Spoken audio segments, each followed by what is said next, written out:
বন্ধুরা, ফেসবুকের কয়েকজন বন্ধুকে তুমি ব্লক করে দিয়েছিলে। এখন চাইছো তাদেরকে খুঁজে আবার আনব্লক করতে, কিন্তু তাদের নাম সার্চ বারে এসে সার্চ করছো, কিন্তু কোনো মতেই কিন্তু তাদের আইডি খুঁজে পাচ্ছ না।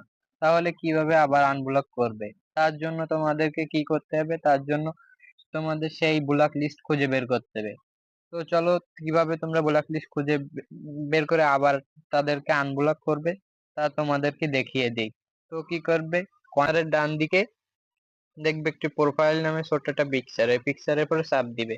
তারপরে এই যে সেটিং অপশন আছে, এই যে সেটিং, তোমাদের এখানে যদি সেটিং অপশন না থাকে তো কি করবে, তোমরা নিচের দিকে একটু স্ক্রল করে এসে দেখবে সেটিং এন্ড প্রাইভেসি লেখা, এই সেটিং এন্ড প্রাইভেসির পর চাপ দিবে। দেওয়ার পরে দেখবে এখানে সেটিং নামে একটা অপশন আছে, এই সেটিং অপশনে চাপ দিবে। এই সেটিং অপশনে চাপ দেওয়ার পরে অনেকগুলো ইন্টারফেস আসবে।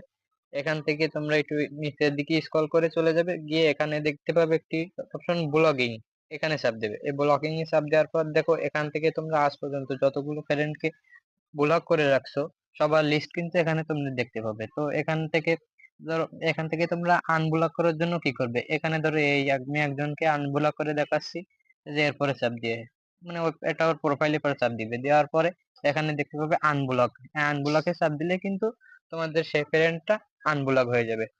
এবার এখান থেকে তোমাদের মেন যে সমস্যা, তোমাদের মেন সমস্যা হচ্ছে যে যদি তোমাদের এখানে এই যে ব্লকিং অপশন, এই অপশনটি তোমরা না পাও, তাহলে কি করবে, তোমরা এই যে উপরের দিকে দেখবে একটা সার্চ বার আছে, এই সার্চ বারে এসে এখানে ব্লকিং নামে ব্লকিং সার্চ দিবে। এই ব্লকিং সার্চ দেওয়ার পরে দেখতে পাবে তোমাদের সেই লিস্টটি চলে আসছে।